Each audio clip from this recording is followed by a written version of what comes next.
نماز جنازہ شریعت محمدی صلی اللہ علیہ وآلہ وسلم کی روح سے۔ سامعین کرام، نماز جنازہ فرض کفایہ ہے،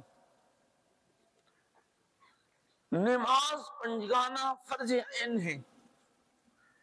فرض عین کا مطلب یہ ہے کہ ہر بندے نے ہر حال میں ادا کرنی ہے۔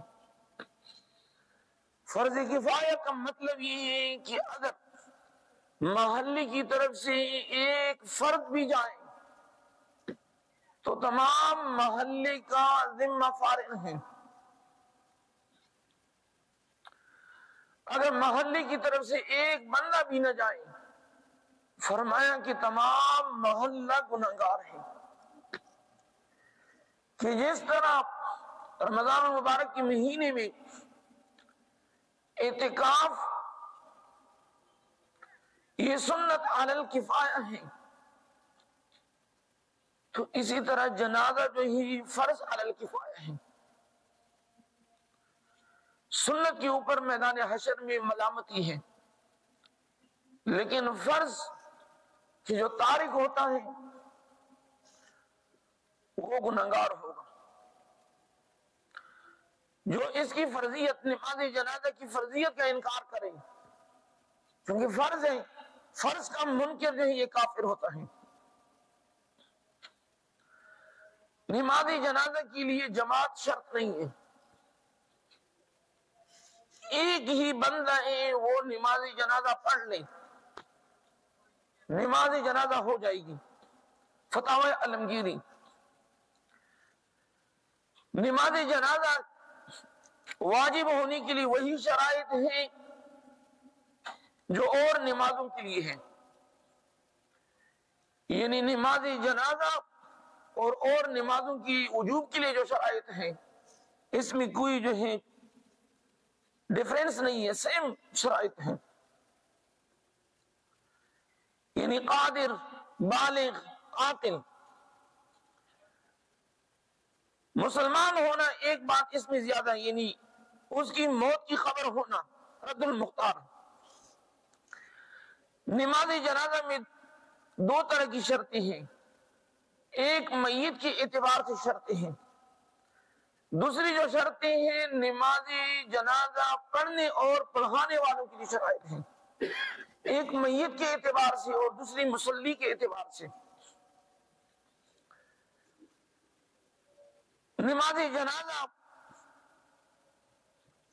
کے لیے جو لوگ ہیں نجاست حکمیہ اور حقیقیہ سے پاک ہونا، یعنی نمازی کے بدن کا پاک ہونا، کپڑے کا پاک ہونا، جائے نماز ہے، ستر عورت ہے، منہ کی طرف قبلہ کرنا، نیت، یہ تمام شرائط جو نماز کے لیے ہے وہی شرائط نماز جنازہ کے لیے ہے۔ تکبیر تحریمہ رکن ہے، شرط نہیں ہے، جیسے پہلے ذکر ہوا رد المختار۔ تکبیر تحریمہ جو اللہ اکبر ہے وہ رکن ہے، شرط نہیں ہے۔ بعض لوگ جوتے پہنتے ہیں، گاؤں ہے، دیہات ہے، نماز جنازہ سے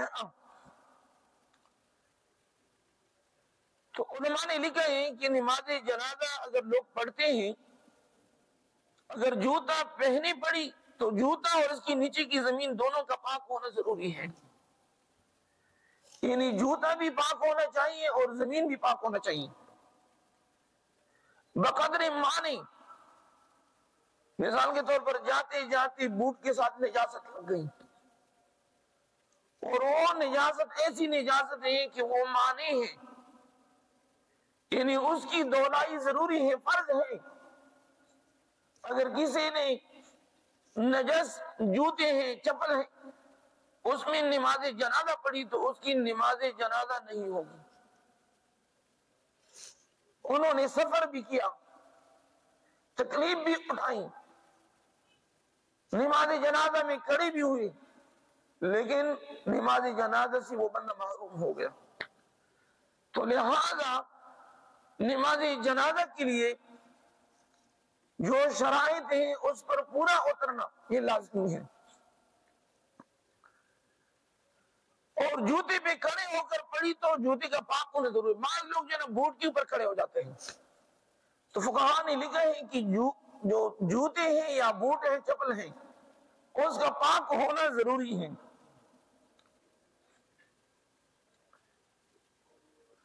جنازہ تیار ہے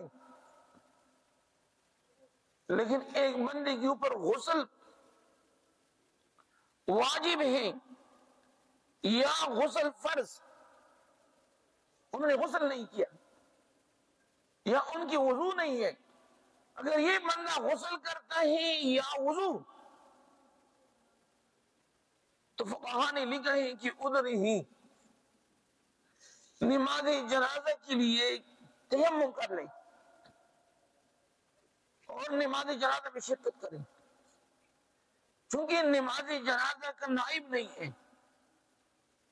بہت سارے لوگ ہوتے ہیں وہ کہتے ہیں کہ جی میں اس لیے جنازہ نہیں پڑھتا کہ یہ وضو نہیں ہے.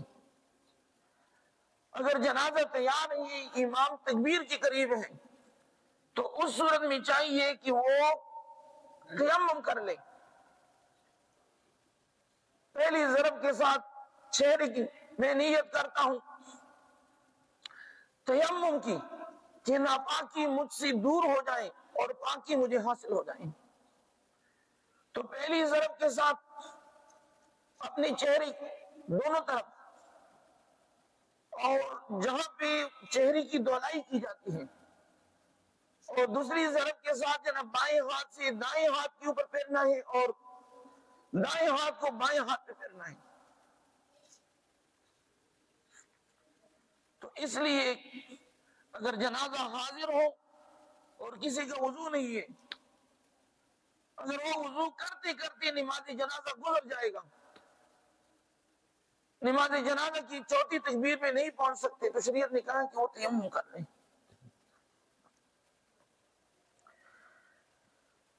سامعین کرام، نماز جنازہ پڑھی گئی لیکن امام کا وضو نہیں تھا، تو لہذا کسی کی نماز جنازہ ادا نہیں ہوئی. انتظار کریں کہ امام صاحب وضو کر لیں، یا اگر پیچھے کوئی بندہ ہے اہل ہے تو ان کو چاہیے کہ وہ آگے ہو کر نماز جنازہ پڑھائیں. امام صاحب بیچے جو ہے سیٹ پہ ہو کر جو ہے تیمم کر لے اور پیچھے کھڑے ہو جائیں. سامنے وقار نماز جنازہ چھوٹے بچے کے ماں باپ دونوں مسلمان ہوں یا ایک تو وہ مسلمان ہیں،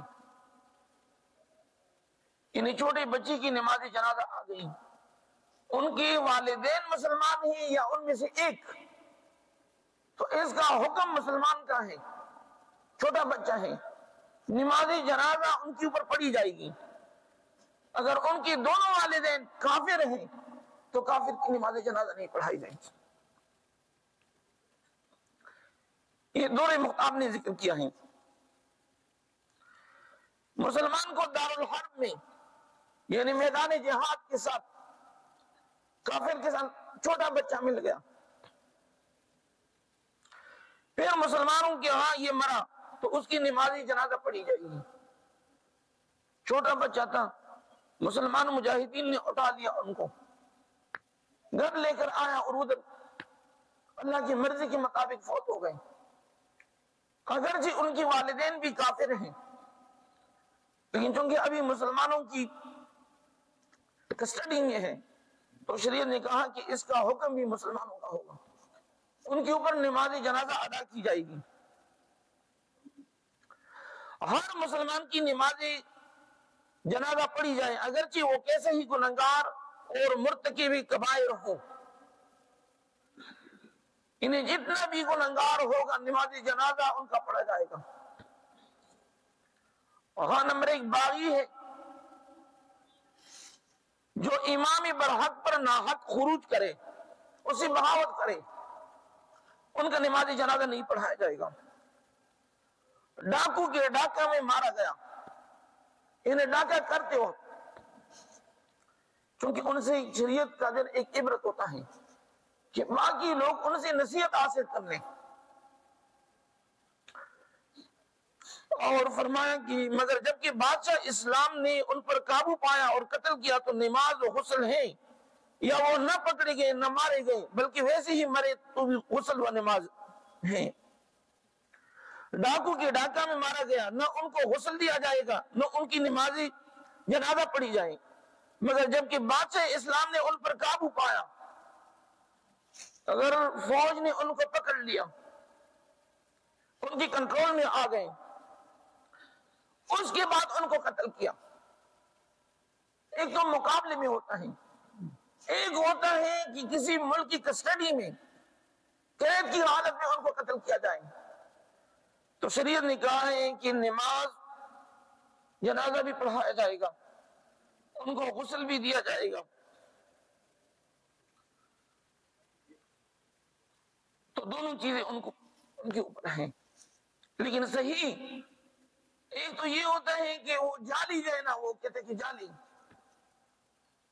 کیونکہ لوگ سمجھ گئے اب بہت سارے لوگوں کے اصل جو چور ڈاکو اور ہوتا ہے، اور اکثر غریبوں کو لوگ قتل کرتے ہیں. تو اس لیے اس مسئلے میں موجودہ وقت ہمارے زمانے میں ان کو غسل بھی دیا جائے گا اور ان کی نماز جنازہ. کوئی پتہ نہیں ہے کہ یہ جعلی مقابلہ تھا یا حقیقتاً. تو اس لیے یہ پہلی کی جناب شرط جو ہے نا یہ مفقود ہے اس میں. میت کے بدن و کفن کا پاک ہونا، یعنی میت کے لیے غسل جو ہے لازمی ہے. غسل کا طریقہ ہم نے پریکٹیکل یہاں پر اس ممبر کے سامنے اور کسی وقت دوبارہ بھی وہ ہم پریکٹیکلی کرائیں گے. اور کفن جو ہے مرد کے لیے 3 کپڑے ہیں اور عورت کے لیے 5 کپڑے. کیوں عورت کی 5 کپڑے کیوں ہیں؟ وہ یہ ہے کہ جس طرح عورت زندہ تھی، محترم تھی، ان کو چاہیے کہ وہ زندہ ہونے کی حالت میں اپنے آپ کو ڈھانپ لیں. لیکن بدقسمتی کی وجہ سے اب موجودہ وقت میں زمانے کے اندر عورتیں گھومتی پھرتی ہیں نکر پہنی ہوئی. لیکن شریعت نے فرمایا ہے کہ عورت جب فوت ہو جائیں تو وہ اسی طرح محترم ہے، قابل احترام ہے، اور اسلام واحد دین ہے کہ جنہوں نے عورت کو عزت بخشی، ان کا مقام بلند فرمایا، ماں بہن بیٹی کی حیثیت دی. اسلام سے قبل عورت کو زندہ درگور کیا جاتی تھی. مینسز پیریڈ کے دوران ان سے گھر سے باہر نکالتے وہ لوگ، ان کے ہاتھ سے کھانا وغیرہ نہیں. شریعت نے کہا کہ نہیں، عورت محترم ہے، مینسز ہوں پیریڈ ہوں جو بھی ہیں، وہ کوئی بیماری ہو سکتی ہے، لیکن ان کے ہاتھ کا کھانا کھانا یہ آپ لوگوں کے لیے پاک ہے، ان کے ہاتھ سے پانی پی سکتے ہیں. تو اس لیے شریعت مبارک نے بیان فرمایا ہے کہ عورت جی کفن کتنے کپڑے ہیں؟ یہ 5 کپڑے ہیں. تو لہذا آج ہم زندہ ہیں، مرنے کے بعد تو عورت کی کپڑوں کا ہم انتظام کرتے ہیں، لیکن زندہ ہونے کی صورت میں کبھی ہم نے سوچا ہے کہ میری بہن ہے، بیٹی ہے، کالج یونیورسٹی جا رہی ہے، ان کے سر کے اوپر دوپٹہ نہیں ہے، برقع نہیں ہے. تو لہذا مرنے سے پہلے عورتوں کی حیات میں بھی اللہ اور اس کے حبیب محمد مصطفیٰ صلی اللہ علیہ وسلم کی قانون کی پاسداری ضروری ہے. سامعین کرام،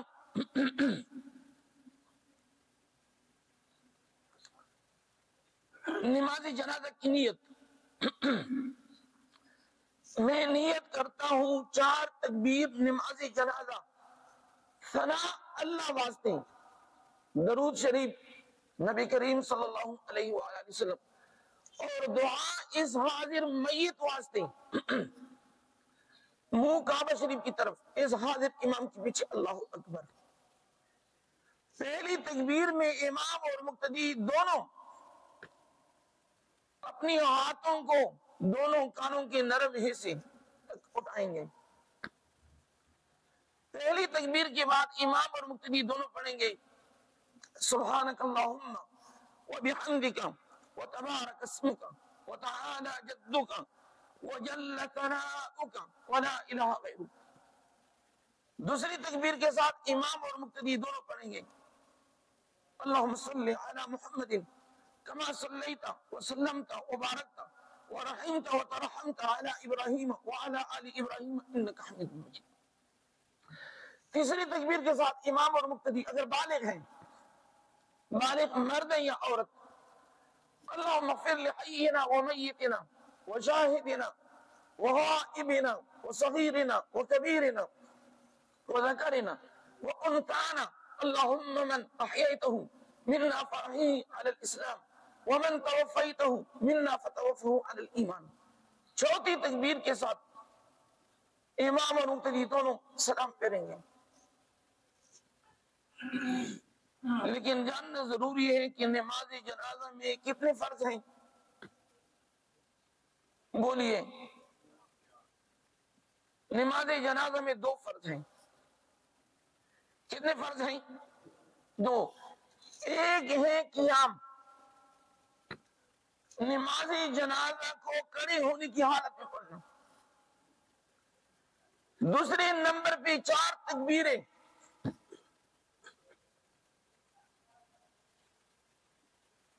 اس میں 3 سنت ہیں، ثنا، سبحانک اللہم، اللہم صلی۔ اگر یہ درود مشہور درود ہے، کسی کو یاد نہ ہو، یہ درود ابراہیمی بھی پڑھ سکتے ہیں۔ اگر نماز جنازے کا درود کسی کو یاد نہیں ہے، یاد کرنا چاہیے، ضروری ہے۔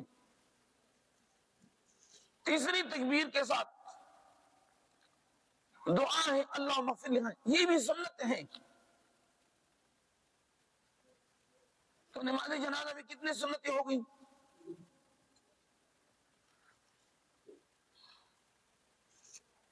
اس کا مقصد یہ ہے کہ ایک بندہ نماز جنازے کی چوتھی آخری تکبیر میں شریک ہو گیا تو شریعت نے بیان فرمایا ہے کہ جس وقت امام کہیں گے السلام علیکم ورحمۃ اللہ السلام علیکم، وہ جو پیچھے بندہ ہے وہ صرف کہیں کہ اللہ اکبر اللہ اکبر اللہ اکبر، السلام علیکم ورحمۃ اللہ السلام علیکم ورحمۃ اللہ۔ سوشل میڈیا کے اوپر میں نے دیکھ لیا، ایک مولانا ہے وہ کہتے ہیں کہ جی وہ مولوی بہت ظالم اور خائن ہے۔ کیوں؟ انہوں نے کہا ہے کہ نماز جنازہ کی نیت میں ہم کہتے ہیں کہ میں نیت کرتا ہوں 4 تکبیر نماز جنازہ ثنا اللہ واسطے، دعا اس حاضر میت واسطے۔ بولیے ہم کہتے ہیں یا نہیں کہ دعا حاضر میت واسطے، اور درود شریف نبی کریم صلی اللہ علیہ وسلم پہ۔ تو انہوں نے یہ دعا پڑھی ہے کہ اللہم اغفر لحینا، اس کا ترجمہ بھی سماعت فرمائیں، اللہم یا الہ العالمین اغفر، بخش فرما۔ اغفر کا معنی کیا ہے؟ بخش فرما۔ لحینا، لحینا کا مطلب یہ ہے کہ زمین کی اوپر جتنی بھی لوگ زندہ ہیں، کلمہ گو ہیں، الہی ان سب کو بخش دیں۔ وَمَيِّتِنَا، ہماری تمام فوت شدگان، یہ جو سامنے ہے یہ بھی ان فوت شدگان میت میں شامل ہیں، تمام فوت شدگان کو بخش دیں اور اس کو بھی بخش دیں۔ آپ نے نیت کرنی ہے وَمَيِّتِنَا کے ساتھ۔ اللہم اغفر لحینا ومیتنا وشاہدنا وغائبنا، جو حاضر ہے ان کو بھی بخش دیں، وغائبنا جو غائب ہیں ان کو بھی بخش دیں، وصغیرنا جو چھوٹے ہیں ان کو بھی بخش دیں، وکبیرنا بڑوں کو بھی بخش دیں، وذکرنا وانثانا مردوں کی بھی مغفرت فرما اور عورتوں کی مغفرت فرما۔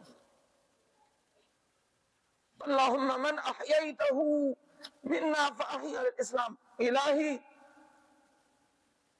جس کو تو نے زندہ رکھنا ہے ان کو اسلام کی اوپر رکھ لیں،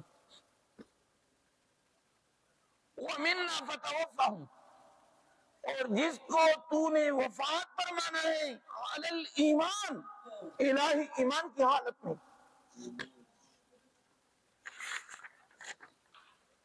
جس مولانا نے اعتراض کیا ہے انہوں نے ایک حدیث ہے اور لوگوں سے کہہ رہے ہیں کہ علماء جو ان قائل ہیں، یاد رکھنا چاہیے علماء جو ہیں وہ آپ کی خیرخواہ ہیں۔ سوشل میڈیا کے اوپر جو لوگ باتیں کرتے علماء کے خلاف، یہ یہود اور نصارہ کی طرف سے ان کو ایڈ آتے ہیں، ان کا مشن اور کام یہ ہے کہ معاشرے کے اندر بگاڑ پیدا کرنا، لوگوں کو علماء کرام سے بیزار کرانا، متنفر کرانا۔ انہوں نے اس حدیث سے کیا ہے، بہاری شریعت اور فتاوی عالمگیری نے ان دعاؤں کو نقل کیا۔ اب دیکھیں پہلے نمبر پہ اللہم اغفر لی فتاوی عالمگیری نے نقل کیا، دوسرے نمبر پہ یہ ہے اللہم اغفر لہو، اس عالم نے کہا ہے کہ یہ جو میت کی خاص دعائیں وہ یہ ہیں، اللہم اغفر لہو یا لہا وارحمہ وارحمہا وعافہ وعافہا واعف عنہ عنہا واکرم نزلہا۔ جب یعنی عورت ہے تو ہاں آئے گا، ہاں ضمیر، اگر مرد ہے تو ہو ہوگا، اس طرح ہوا ہیا ہوما۔ یہ دعا بھی نبی علیہ السلام نے پڑھی ہے، لیکن اس دعا میں یہ ہے کہ یہ صرف اور صرف خاص اس میت کے لیے ہے، اور جو دعا بر صغیر پاک و ہند، بنگلہ دیش میں، تمام دنیا میں جو دعا پڑھی جاتی ہے اور اس کے اوپر علماء کا اجماع ہے، وہ دعا جامع دعا ہے۔ اگر بالفرض اگر کسی نے یہ دعا نہ بھی پڑھی، امام آگے ہیں، وہ بھول گئے، انہوں نے صرف 4 تکبیریں پڑھی، نماز جنازہ ہو گئی۔ کیوں؟ کیونکہ نماز جنازہ کے اندر 2 فرض ہیں، ایک ہے 4 تکبیر ہے، دوسرے نمبر پہ قیام ہے۔ وہ ٹینشن کی وجہ سے امام صاحب نے تو باقی دعائیں بھی، ثنا بھی انہوں نے نہیں پڑھی، اور درود بھی، اور آخر میں جو دعا ہے وہ بھول گئے۔ کوئی ہو سکتا ہے ٹینشن، تو یاد رکھنا چاہیے اندر کی جو دعائیں ہیں یہ سنت ہیں۔ بولیے کیا ہے؟ سنت ہیں۔ کبھی کبھار جب کوئی بندہ 4تھی تکبیر میں شریک ہو گیا تو شریعت نے کہا ہے کہ یہ جو اندر کی دعائیں یہ سنت ہیں، ان کی فرض مکمل ہوگی، فرض جب مکمل ہوگی تو آپ کی عبادت مکمل ہو گئی۔ تو لہذا اور دوسری دعا میں کیا حرج ہے، عام لوگ ہاں اور ہو کا یعنی تمیز نہیں کر سکتے۔ یہی دعائیں نماز جنازہ سے پہلے لوگ کرتے ہیں یا بعد میں کرتے ہیں، اردو میں کرتے ہیں، پنجابی ہے، سندھی، بلوچی۔ سامعین وقار جامع مسجد حاضر کے ساتھ فری میڈیکل کیمپ اس جمعے سے آغاز ہوگا 3 سے 4 بجے تک۔ یہ ڈاکٹر امجد صدیقی صاحب علیزے میڈیکل سینٹر کے اور پیمز کے ریٹائر ڈاکٹر ہیں۔ اس کا صرف وہ یہ ہے کہ یہ کار خیر ہے کہ غریب غربا کا کوئی کام ہو جائے، تو اس میں آپ لوگ اس کو سپورٹ کریں۔ کوئی دوائی دیتا ہے، کوئی نہیں، تو آپ لوگ اس میں مکمل تعاون کریں، اس کی بدلے میں اللہ آپ لوگوں کو جنت دے گا۔ وَمَا عَلَيَّ إِلَّا الْبَلَاغُ۔